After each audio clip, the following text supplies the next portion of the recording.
Hi, this is Dr. Steve Gangemi, and in this series I want to talk about food groups that heal, and I want to talk about water, proteins, carbohydrates, and fats. So water is obviously something that our body needs to survive throughout the day. Our body is about 70% water, and unfortunately most people consider other fluid substances to be their water intake for the day. They use coffees, they use teas, they use, unfortunately, a lot of sodas, a lot of fruit juice type drinks, energy drinks, and all these other substances that we have available to us, and that's what people drink mostly throughout the day, and maybe drinking very little, if any, water, and they consider that their fluid intake to sustain them throughout the day. But actually with water we want to consider the real thing, as long as it's clean water. Unfortunately, a lot of tap water today is loaded with chlorine and fluoride, because the municipal society, our cities have to add that in there, part of government standards and cleaning the water. Ideally, you don't want those things in the water as long as your water is clean and you can drink it without getting sick. But if you have to filter your water, that's fine. If you have to use bottled water, if that's your best option, that's fine too. But think about water from its actual source and nothing added, no flavors, no electrolytes added, nothing needs to be added to your water. When you're getting water, you just need to get the actual stuff. You don't need extra minerals and things to help you enjoy its taste. And then the question many people have is, how much water do you actually need to get throughout the day? You know, should you drink that classic 8 ounces or 8 glasses of 8 ounces to get through the day? That's sort of our standard set by the same people who tell us that the 4 food groups are the way to eat, which obviously it isn't. We'll talk about that in other videos.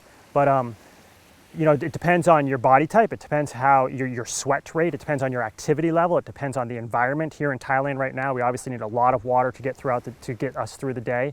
Sweating more than we would be if we were in a colder region. Working out a lot, you're going to need more water. Obviously, people have their own sweat rates. Some people just sweat like crazy. Some people don't sweat at all. That's going to have an effect on how much water you need. And also, carbohydrates, your stored glycogen levels, that helps you hold on to water as well as salt. And that's why if you eat something salty like pretzels or potato chips, not that they're the best foods, but if you eat salty foods, you tend to want to, it helps you absorb water, I should say. And that's why you'll feel thirsty if you eat a bunch of those substances, because there's a certain sort of balance between salt with water as well as glycogen levels, and how much glycogen level is, in other words, stored sugar you can hold on to with the amount of water you're taking in too. So especially with athletes, the amount of water you intake and the balance between sugars, stored sugars in your body, and salt is very important, because these are things that you use up a lot as you're active throughout the day. When you sweat and when you pee, you're going to lose some salt naturally. You're going to lose some sugar. You're going to burn sugar as you're running hard, you're climbing, you're doing a lot of strength and conditioning type of activities or powerful bursts. So what happens is, if you're just drinking water by itself throughout the day and not eating enough carbohydrates and not taking in some salt, you'll feel like you just always got to run to the bathroom, sort of the water just goes right through you, and you might feel like you're hydrated. And you're actually not. So it's tough to use sort of the pee test, which people say if your urine is very clear and colorless and just basically comes out of your body the way it went in, very water-like, then you're very well hydrated. It's a pretty good rule, but it's not 100% accurate. If you have, food can change the color of your urine, vitamins and minerals that you're taking can. Again, if you're, we talked about caffeine in another video. If you're using a lot of caffeine, you're going to be peeing more than you should. You're going to be more likely to become dehydrated.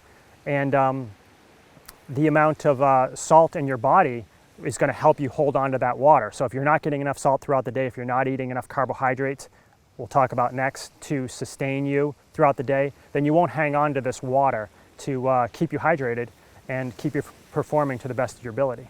So when you think about water, think about a clean, natural source. Think about getting water from water itself and not from other liquids throughout the day. Not that those are necessarily bad, but think about actually pure water.